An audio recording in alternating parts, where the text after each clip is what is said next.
kuliah hari ini ya, kita sudah masuk pada topik yang baru. Nah, topik kita sekarang berjudul Administrasi Sistem Operasi Windows dan Linux. Nah, kalau kita bicara soal sistem operasi, dari sudut pandang SOC atau Security Operation Center itu adalah hal yang sangat penting karena semua kendali security deteksi awalnya itu biasanya dilakukan oleh seorang admin, ya, dan seorang admin itu bekerja di dalam dua sistem operasi, yakni sistem operasi Windows dan sistem operasi Linux. Nah, untuk itu Anda perlu dalam mata kuliah keamanan sistem informasi dan forensik digital ini perlu untuk diperkenalkan ya tentang administrasi sistem operasi. Nah, kenyataannya sekarang kebanyakan user ya atau yang mengakses server itu biasanya bermain di sistem operasi Windows. Sedangkan untuk command center, server-server itu kebanyakan bermain di Linux. Ya. Itulah sebabnya mengapa Anda itu diperkenalkan harus memahami dua sistem operasi. Terutama yang terkait dengan kakas atau tools security, ya, tools yang mengadministrasi security di sistem operasi Linux dan sistem operasi Windows. Nah, kalau kita bicara soal sistem operasi, ya, itu, nah yang harus Anda paham pertama ini ya, ini harus diterangkan ya. Layer-layer ya, layer-layer di dalam. Jadi yang pertama itu kan di lapisan yang paling bawah ya. Kita tahu itu ada layer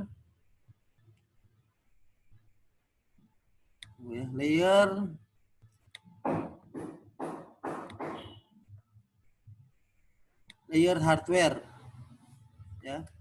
Kemudian di atas layer hardware itu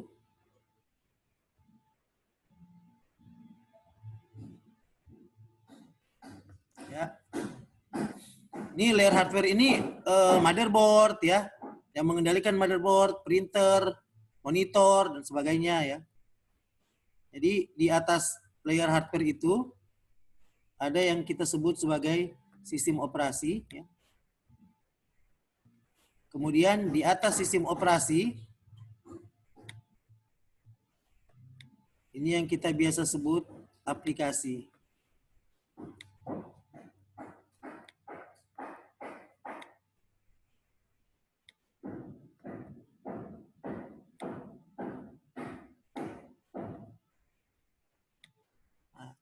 Nah, kemudian di batas persinggungan ya, di batas persinggungan sistem operasi dan hardware itu ada satu bagian yang biasa kita sebut middleware. Ya. Nah, itu sudut pandang kita saat kita akan mengoperasikan sebuah komputer ya, termasuk server di sini. Ya. Anda harus pahami di situ dulu. Ya. Nah, sedangkan bagian sistem operasi itu ya, kita tahu bersama itu kalau di mata kuliah yang sudah Anda kontrak lalu di semester bawah itu tugas dari sistem operasi itu utamanya itu untuk mengelola sumber daya. Sumber daya apa? Sumber daya komputer. Ini maksudnya sumber daya komputer.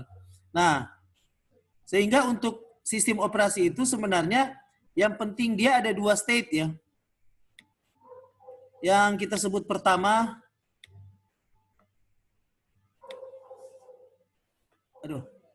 lama. Itu yang kita sebut pertama state kernel ya. Baru yang state kedua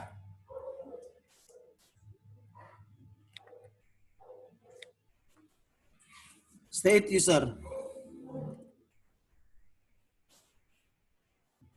Gitu. Jadi ini ya, mudah-mudahan gambar ilustrasi saya bisa membawa pikiran Anda gitu. Jadi sekarang kita membahas yang sistem operasi ini. Kita membahas yang sistem operasi ini ya. Layer sistem operasi. Ya.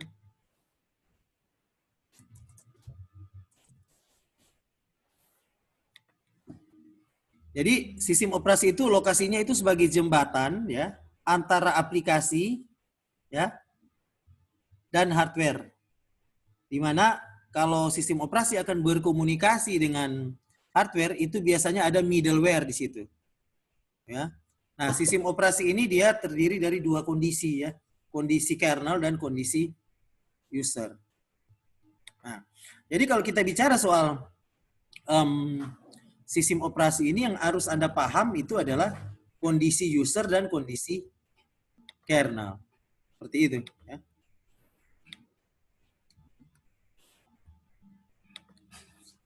Nah, ini coba Anda lihat gambar video YouTube ya, yang saya tempelkan di e-learning. Nah, ini adalah contoh dari sistem operasi Linux. Ya. Kalau Anda lihat di sini, ada bagian hardware di bawah. Ya. Kemudian ada bagian sistem operasi. Ya. Ada bagian sistem operasi. Nah, kalau Anda lihat di sini, sistem operasi itu yang paling dekat dengan hardware itu adalah bagian mode kernelnya. Kemudian ada mode user. Ya. Nah, kalau Anda lihat di sini di mode kernel, ya, itu mengatur tentang manajemen proses, manajemen memori, file system, input-output, dan sebagainya. Ya. Sedangkan pengguna kita ya, sekarang kita sementara menggunakan sistem operasi Windows. Saya pakai Zoom, pakai sistem operasi Windows. Kita pakai yang namanya SCI ya, System Call Interface untuk kita mengaktifkan fitur-fitur di sistem operasi. Ya. Nah, silakan Anda tonton itu.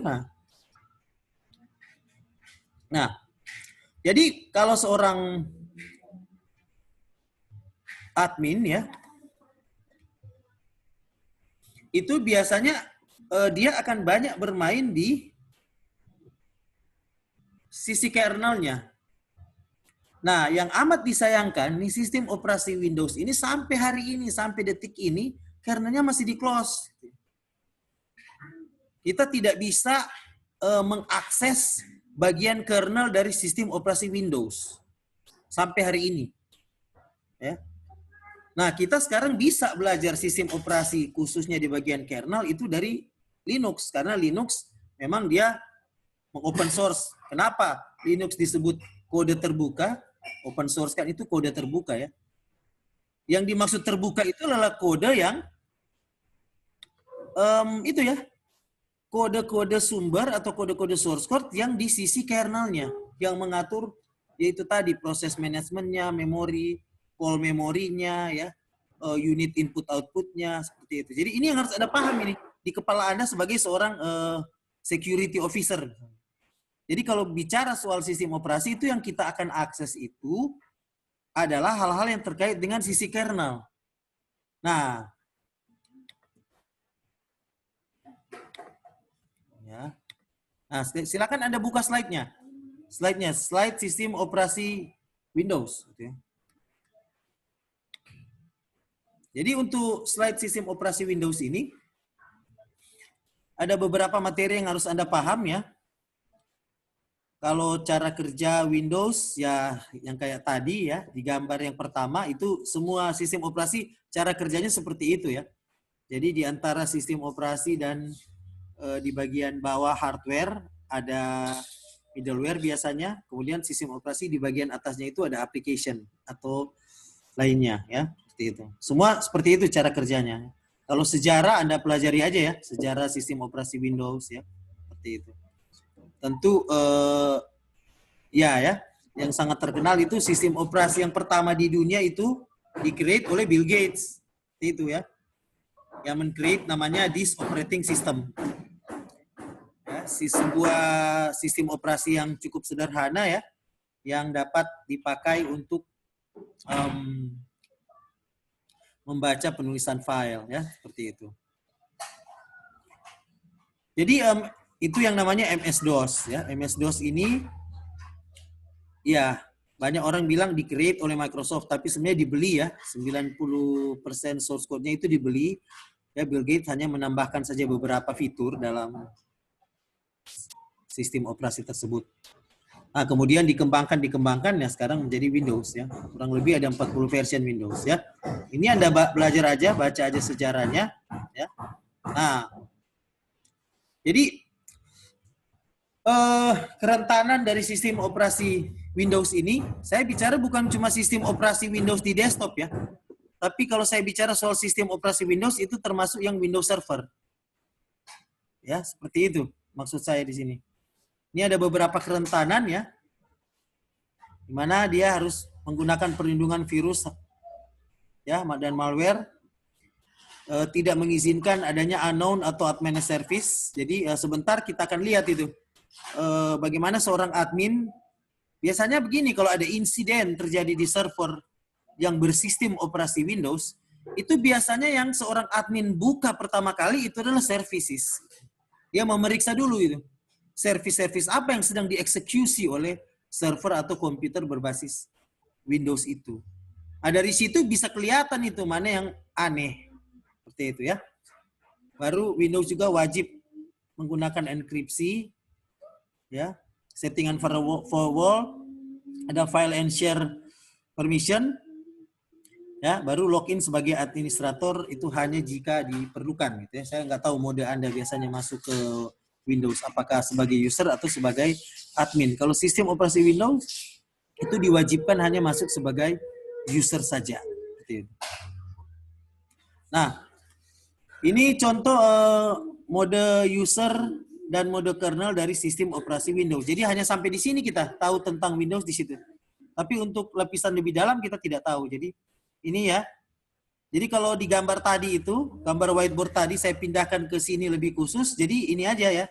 Kalau bicara soal sistem operasi ada dua model, model kernel dan model user. Nah, jadi untuk di Windows dia ada yang namanya kernel mode drivers. Baru di dalam kernel ada sistem operasinya sendiri, kemudian ada file system drivers. Ya. Sedangkan untuk user bisa berkomunikasi dengan mode kernel, dia harus menggunakan aplikasi. Ya, harus diaktifkan lewat aplikasi. Jadi hanya seperti ini aja kalau untuk arsitektur dari Windows. Beda dengan Linux, kita akan lihat sebentar. Nah, ini Windows ada Windows File System. Baru masalah proses booting, ya. Proses booting ini sebenarnya kalau menurut saya karya dari Bill Gates itu di proses booting ini sebenarnya, ya. Dia mampu men-create sebuah software, dalam hal ini sistem operasi DOS, yang bisa melakukan booting proses. Booting proses ini sekarang ada dua. Dulu BIOS, ya, yang sekarang itu sudah ada yang namanya UEFI, gitu, ya. Kalau di komputer-komputer yang baru itu dia sudah pakai UEFI, gitu, ya. UEFI itu sudah lebih canggih sebenarnya dari BIOS. Tapi kalau saya yang masih terbiasa dengan BIOS, saya biasanya selalu mengakses BIOS-nya aja dulu. Seperti itu. Nah, UEFI atau BIOS ini, dia akan mengexecute proses, ya, di dalam sistem operasi yang kita sebut sebagai boot manager atau boot mgr.exe. Dia akan running itu. Ini nih, Windows boot prosesnya seperti ini. Jadi BIOS initialization, sebenarnya BIOS sama UEFI ini tugasnya apa nih? Dia seperti satpam, ya.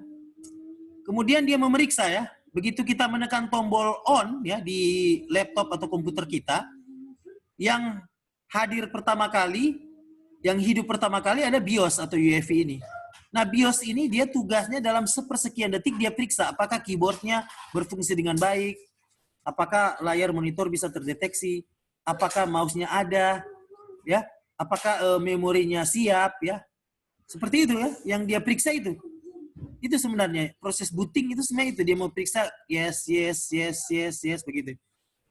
Kalau ada masalah, ya, kalau ada masalah itu biasanya BIOS akan memberikan feedback kepada kita yang mengaktifkan komputer itu dengan suara, gitu, ya. Biasanya begitu Windows. Jadi kalau suaranya nada panjang berarti masalahnya di sini. Itu Anda cari di internet ada arti nadanya kan, kayak kode-kode Morse itu.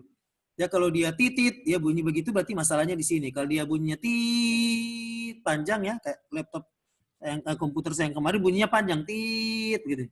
Nah, berarti itu kurang lebih unit input output ada bermasalah itu. Nah, jadi itu tugas dari BIOS dan UEFI gitu ya. Itu. Deteksi perdananya di situ. Nah, kalau di Windows itu ya, untuk sebagai admin ya, yang perlu Anda coba itu sebenarnya hanya ini ya. Ini sys internal. Ya. Jadi ini contoh misalnya ini. Sys internal itu adalah sebuah aplikasi ya. Sebuah aplikasi untuk memantau keadaan dari komputer seperti itu. Nah, itu Anda bisa download ya. Sys internal Anda bisa download. Ini misalnya saya berikan contoh, ini saya sudah mendownload sys internal yang terbaru. Ya, ini sys internal ya. File-filenya. Jadi misalnya kita ingin melihat kondisi dari RAM yang ada di dalam laptop saya ini yang saya pakai untuk ini, RAMAP. Kita klik RAMAP. Bisa kelihatan nih? Bisa, Mas. Ya. Ini jadi dia sudah ini nih. Ini tampilan RAMAP dari laptop saya. Ini dia taruh di sini ya. Ini misalnya begitu kita klik proses, nah di sini dia tampilkan seluruh proses yang sementara dieksekusi oleh komputer ini sementara berjalan. Ya, session ya, PID ini parent child-nya karena begini, kalau sistem operasi kan itu begitu kita memberi perintah kepada komputer langsung mengeksekusi perintah itu.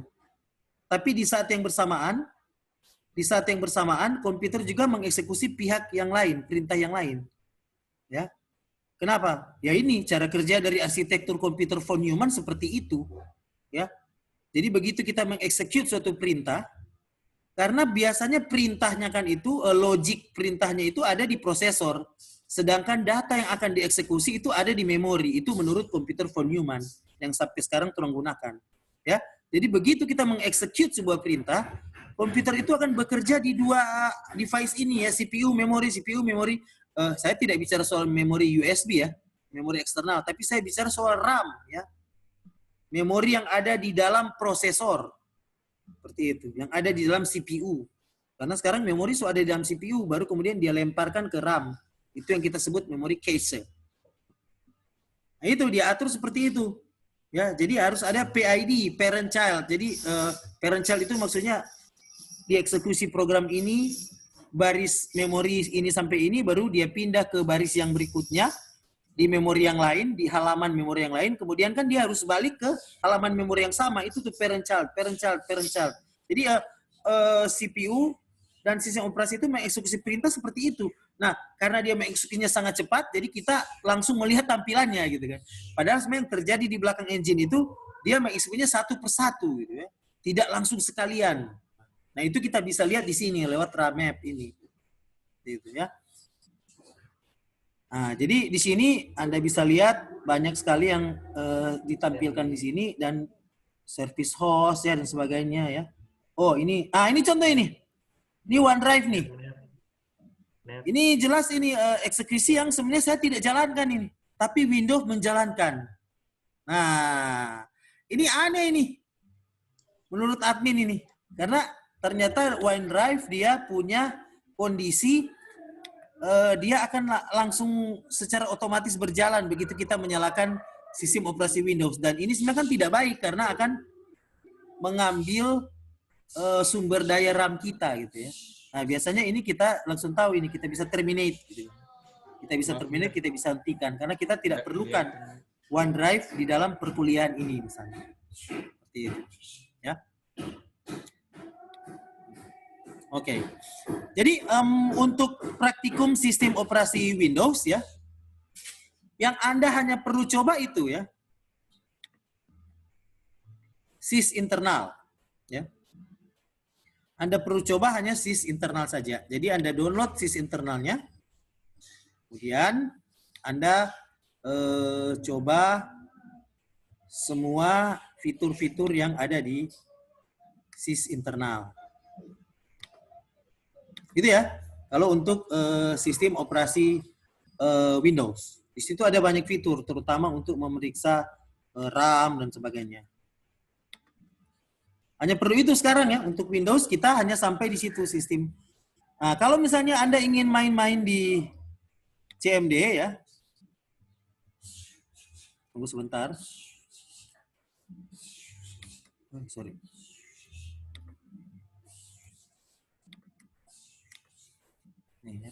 Jadi ada juga fitur 1 untuk kita sampai ke level admin ya di Windows, itu menggunakan CMD gitu ya. Gunakan CMD.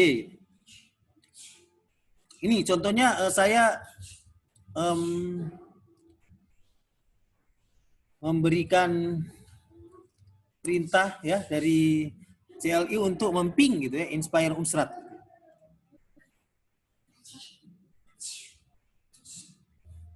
Nah, Anda lihat di sini, ini bisa kelihatan layar saya nih dari CLI, bisa kelihatan ya? Bisa, Mer. Bisa. Nah, Anda lihat di sini, kalau saya ping ya, saya misalnya ping Inspire Unsrat ya. Nah, ternyata di sini request-nya timeout. Ini tentu berkaitan dengan algoritma firewall yang sudah ditanam untuk melindungi Inspire. Gitu ya. Nah, sekarang misalnya saya pindah ke sistem operasi Linux. Sebentar.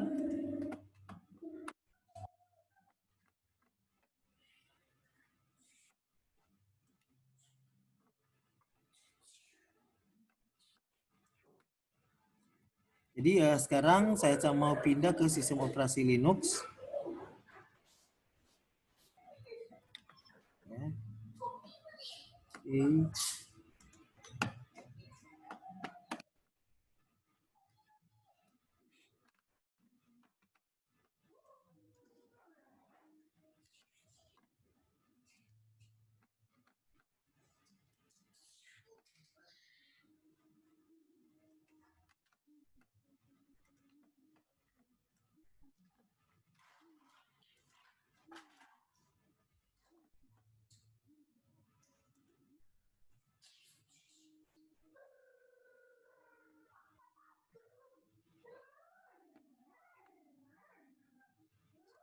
Okay.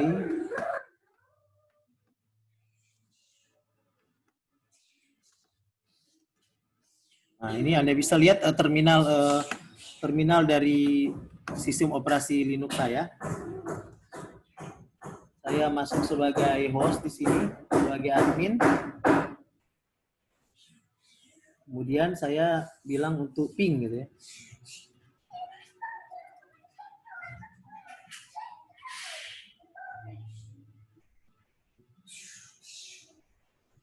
Ping Unsrat.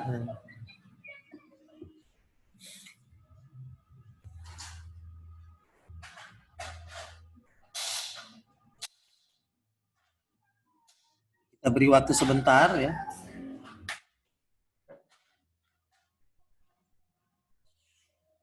Jadi biasanya Anda bisa lihat di sini sedikit perbedaan antara Windows dan Linux. Kalau misalnya di layar Windows tadi ya,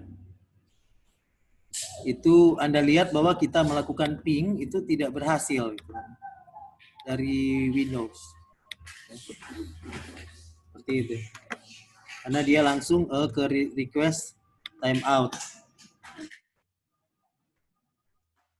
Nah, sedangkan kalau Anda lihat dari saya misalnya tadi perintah pingnya saya suruh dari Linux dan itu berhasil itu, dia ping itu. Berarti algoritma firewall yang ditanam di portal Inspire Unsrat untuk melindungi supaya tidak bisa pinging ke sana, yaitu bisa ditembus itu dari Linux. Ini salah satu contoh sebenarnya demo biasa aja, sederhana, bahwa mengapa itu di dalam security kita lebih cenderung menggunakan Linux daripada Windows.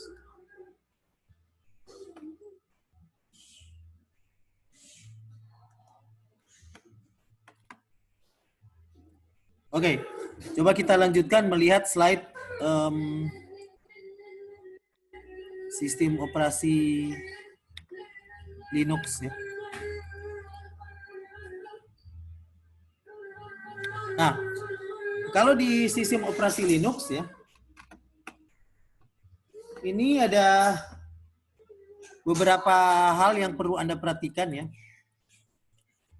untuk melakukan proses-proses pengelolaan administrasi gitu ya. Nah, ini sekilas tentang Linux ya, Anda bisa baca aja ya. Value of Linux, Linux dalam COC. Jadi Linux dalam COC ini itu sebenarnya kalau Linux itu dia untuk yang disebutkan paket-paket security di Linux itu sudah lengkap ya.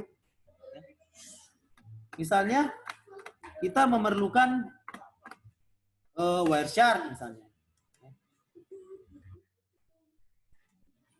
Kalau kita memerlukan Wireshark, ya itu kita bisa langsung mengeksekusi gitu ya.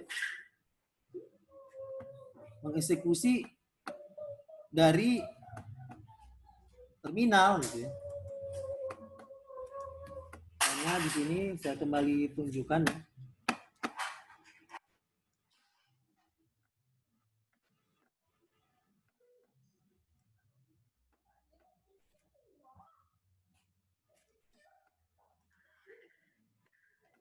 Ini saya sharing kembali lagi terminal Linux saya ya.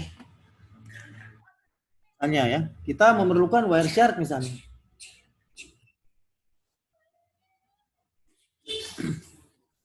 Kita tinggal enter. Nah, biasanya untuk sistem operasi Linux itu, kalau Wireshark-nya belum ada, maka dia akan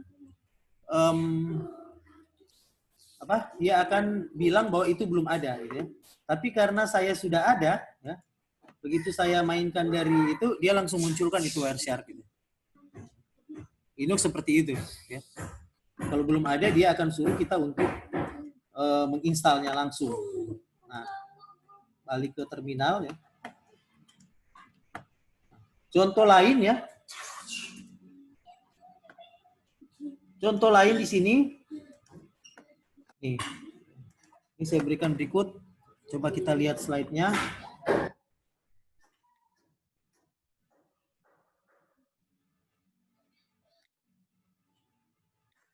Nih, ada malware analysis tools gitu ya. Saya nggak tahu Anda biasa pakai di mana, tapi yang sekarang itu yang bagus itu kalau di Linux ya Cuko Sandbox ya. Kemarin ada mahasiswa bimbingan saya yang melakukan tugas akhirnya dia menggunakan malware analysis tools, dia pakai Cuko Sandbox, kemudian dia menganalisis server-server di Unstrat dan dia tracking mana yang server sudah ada malware. Ya, seperti itu. Nah, sukses dia temukan di salah satu beberapa server di Unstrat yang dieksekusi lokasinya di Sospol ya, Fakultas Sospol. Di situ dia temukan itu ada beberapa malware yang terdeteksi di situ. Ya, di teknik dia lihat free gitu, masih bagus ya. Seperti itu. Nah, baru ada yang namanya IDS gitu ya. Jadi kalau Anda lihat itu bedanya antara Windows dan Linux ya. Kalau Windows ya yang fasilitas security itu ya kita hanya lihat bisa dari tadi yang RAM itu aja. Kemudian aplikasi kita harus tanam ya, kita harus install. Ya, jadi dia tidak masuk ke kernel. Sedangkan kalau Linux itu kita bisa langsung eksekusinya dari kernel tadi ya. Kita masuk sebagai admin dan dia langsung eksekusi itu. IDS misalnya ya. Kalau misalnya Anda biasa, saya nggak tahu ya, Anda main IDS apa ya. Tapi kalau saya itu biasanya IDS-nya saya pakai Snort. Gitu. Saya pakai Snort. Gitu.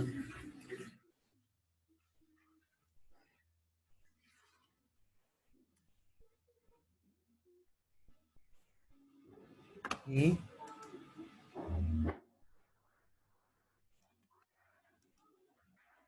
Jadi saya pakai Snort, panggil aja dari situ. Nah, dia langsung running tuh. Sorry, terlewat ya.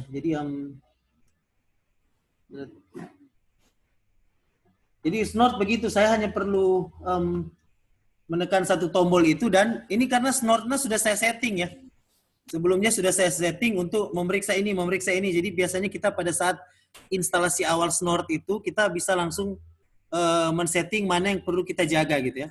Seperti waktu kemarin di 2016 sampai 2019 saya bertugas sebagai koordinator security di Unsrat itu. Semua jalur keluar masuk internet Unsrat saya pasangin Snort gitu. Ya, kita pasangin Snort gitu, sehingga lalu lintas internet Unsrat itu memang agak menurun dikit kecepatannya, hanya menurun dikit, tapi semuanya bisa teramati, dan kita dedikasikan satu server untuk mengcapture seluruh paket data yang melewati semua port-port itu. Ya. Snort contohnya seperti ini. Ya. Dia ini jalan terus ya, jalan terus. Nanti biasanya kita bisa melihat hasil pengamatannya dari file ya, file ODP gitu, seperti itu. Itu contoh aja.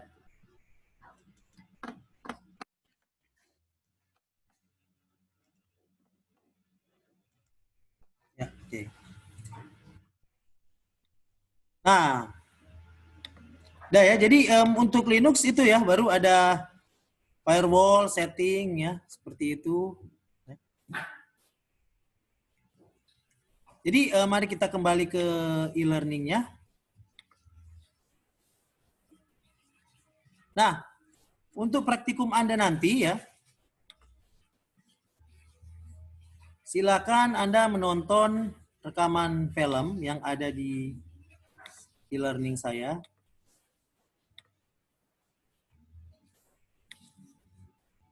Nih. Ini ya. Jadi untuk praktikum sepanjang minggu ini saya ingin Anda menggunakan 3 buah aplikasi ya yang terkait dengan security, yaitu Wireshark, Packet Tracer, dan TCP dump. Gitu. Anda lihat video ini bagaimana seorang mahasiswa prodi sistem informasi MIPA ya, waktu kemarin waktu saya berikan praktikum itu, dan dia berhasil menggunakan ketiga fasilitas itu, ya. Kemudian dia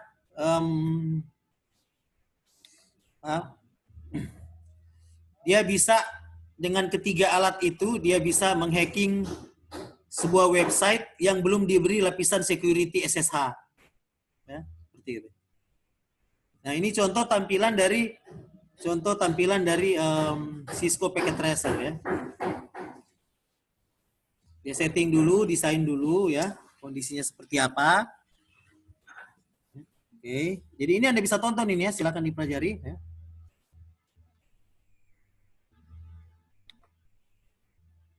Ini TCP dump-nya sudah. Kemudian selesai dia mendesain Cisco Packet Tracer-nya.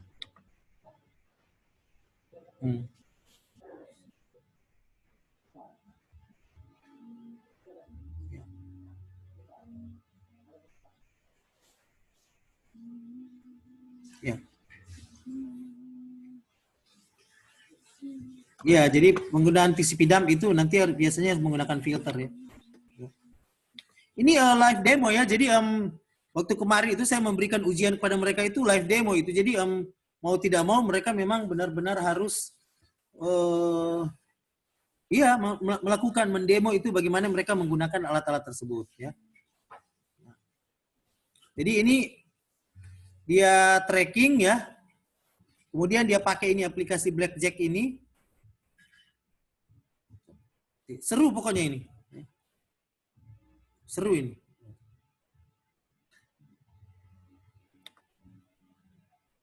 Jadi kita bisa ketahui IP ya. Kalau karena TCP dump dia mengumpulkan data-data itu ya. Wireshark juga dia mengumpulkan data-data itu.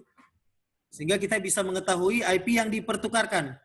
Jadi waktu ini saya menyuruh dia studi kasus, dia nyalakan handphonenya, akses wifi yang di internet, kemudian pertukaran data handphone dan internet itu, YouTube itu dia tracking di Wireshark. Itu tinggal kita isi kok itu. Tinggal kita isi. Ini yang kita mau tracking ini. Kita mau tracking ini. Nah, sehingga pada waktu handphone itu mengisi username password pada website yang tidak dilindungi dengan HTTPS, hanya website HTTP, itu website bisa membaca username passwordnya itu. Sehingga kita bisa tahu, oh username password ini. Gitu ya. Gitu. Jadi kira-kira itu yang Anda akan kerjakan minggu ini. Terkait dengan sistem operasi Windows dan Linux. Nah, ini memang mau tidak mau Anda harus memiliki 2 sistem operasi. Makanya saya meminta Anda bekerja dalam kelompok saja. Ya, bekerja dalam kelompok. Anggota kelompok itu 2-3 orang. Kemudian usahakan ada satu laptop yang sudah diinstal Linux, misalnya via VMware, Anda mainkan Linux-nya. Kemudian ada laptop yang Windows. Kemudian Anda coba ya mengcapture data menggunakan Wireshark, ya, TCP dump, dan Anda coba gambar jaringan sederhana di Cisco Packet Tracer. Ya, saya kira itu aja yang perlu saya sampaikan untuk materi kita sistem operasi Windows dan Linux. Sekarang yang ingin bertanya dipersilakan. Jangan lupa mengisi absen. Kode absen sudah saya tulis di Zoom chat. Silakan yang ingin bertanya.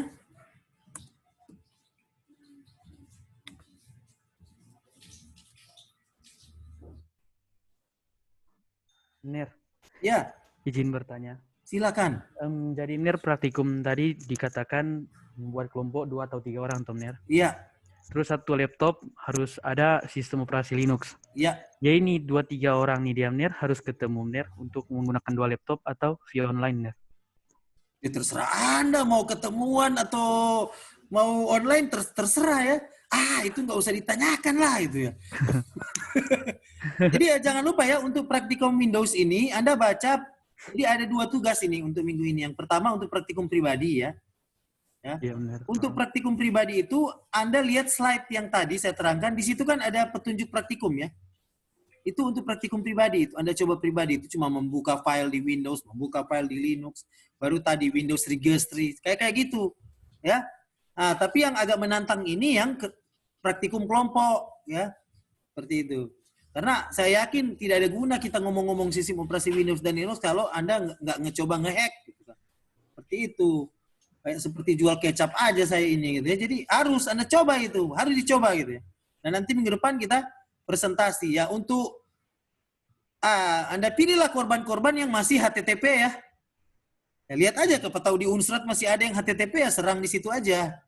Itu supaya kan kalau ketangkap polisi Anda bisa bilang, oh ini benar Stanley yang suruh. Ya, jadi kalau dalam kepentingan kuliah itu bisa itu. Nggak masuk penjara tuh orang. Ini kan kepentingan kuliah gitu. Seperti itu. Ya. Oke Andre ya. Ya, Ini terserah mau ngumpul-ngumpul atau online terserah kalian itu.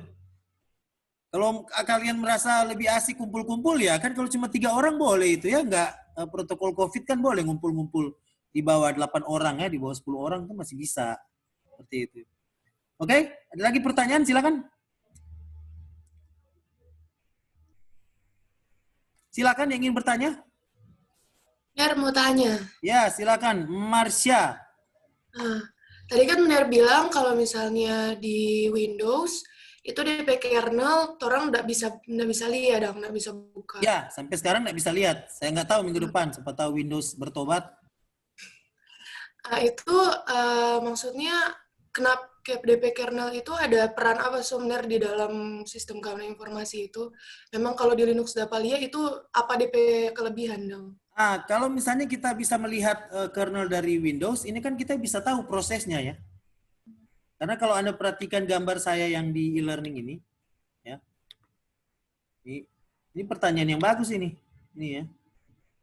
Ini ya. Sini. Jadi kalau sekarang ya, ini kita tahu sekali ini kernel di Linux dia ngapain aja. Dia ternyata mengatur manajemen proses. Ya. Tadi di Windows kita nggak bisa masuk sampai ke situ. Kita harus pakai aplikasi ya. Kita harus dari aplikasi sini, kita install aplikasinya, kemudian kita pantau prosesnya. Ya. Jadi sama juga bohong kan? Karena kita hanya tidak terlibat langsung. Kita tidak bisa masuk ke dalam proses-proses itu. Oh, jadi mesti dengan aplikasi pihak ketiga begitu. Nah, kita harus pakai aplikasi tadi. Itu aplikasi apa itu yang ini? Yang WinSys itu. Nah, itu di praktikum pribadi nanti. Anda download ya. Praktikum pribadi ada download ini. Ada download WinSys-nya. Kemudian Anda bisa lihat RAM-nya ya. Macam-macam Anda bisa lihat di situ. Tapi sebatas dari aplikasi ini aja. Seperti itu. Ya. Ini kita juga bisa lihat TCP view ya di kalau pakai aplikasi tadi gitu. Nih, ini bisa kelihatan di layar saya. Tunggu sebentar. Si kalau zoom kotek dia mesti ganti DP desktop share dulu. Nah, ini ya. Ini contoh saya pakai aplikasi yang WinSys internal tadi, kemudian saya pakai TCP dump gitu ya. Kalau di Linux di TCP dump, kalau di Windows DP nama TCP view.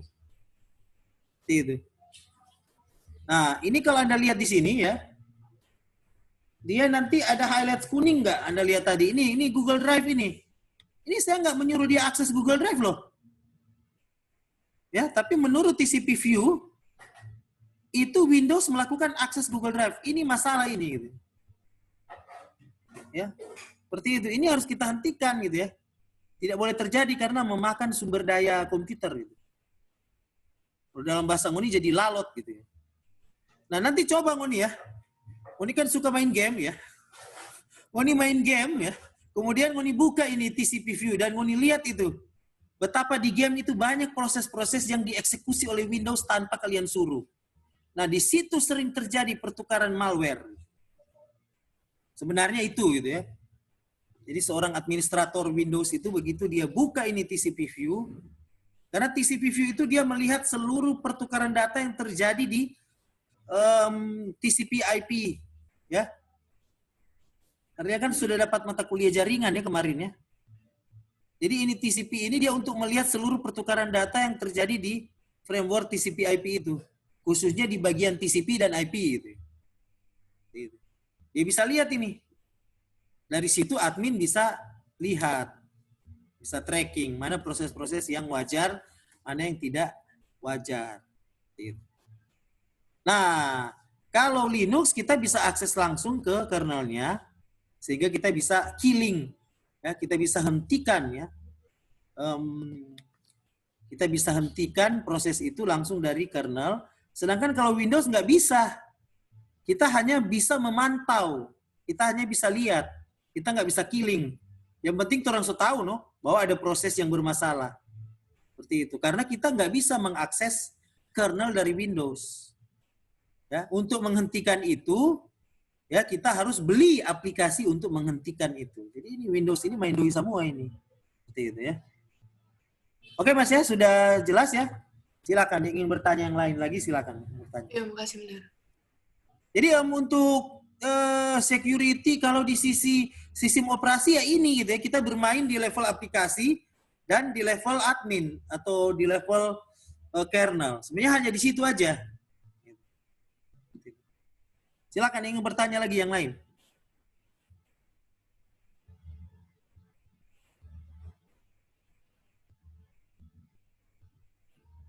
Jadi saya ulangi sekali lagi untuk tugas kita minggu ini ya. Jadi Anda hanya melakukan praktikum ya, praktikum yang pribadi itu ya. Nih ada laporan praktikum perseorangan. Itu Anda buka slide sistem operasi Windows dan sistem operasi Linux, kemudian Anda kerjakan praktikumnya. Ya, kalau di Windows ya hanya tadi itu hanya mendownload ya sys internal Windows, kemudian Anda jalankan aja di laptop Anda sendiri bisa. Sedangkan untuk praktikum sistem operasi Linux ya itu Anda akan diminta untuk melakukan kegiatan membaca file, melihat file dari sisi Linux. Kemudian saya sarankan Anda install juga Wireshark, Snort, ya sebagainya. Jadi hanya itu aja, kan di screen capture lapor. Nah, baru untuk kelompok ya Anda gunakan 3 aplikasi ya, Wireshark, Packet Tracer Cisco dan TCP dump ya untuk melihat mengcapture komunikasi data itu. Ya, usahakan yang diamati ya perangkat Anda aja ya. Nah, untuk itu Anda silakan tonton video ini. Kemudian Anda pelajari gitu ya. Bagaimana proses instalasinya, bagaimana cara menggambar dari packet tracer itu diterangkan di situ, dia langsung demo. Kemudian buat laporan praktikumnya dan diupload. Ya. Jadi minggu depan kita akan minggu depan Rabu ya. Jadi hari Senin kita kuliah chatting dan Anda sampaikan kalau ada masalah, kalau ada pertanyaan ya, seperti itu. Nanti hari Rabu minggu depan baru kita melakukan demo praktikum yang kedua gitu ya. Demo praktikum yang kedua. Oke, silakan sampai di sini yang ada pertanyaan. Silakan bertanya. Kalau sudah ada pertanyaannya, saya akan segera mengakhiri kuliah tatap muka kita hari ini.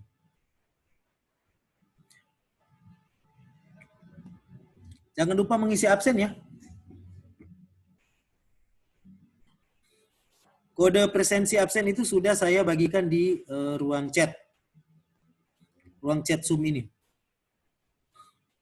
Gimana? Sudah tidak ada pertanyaan?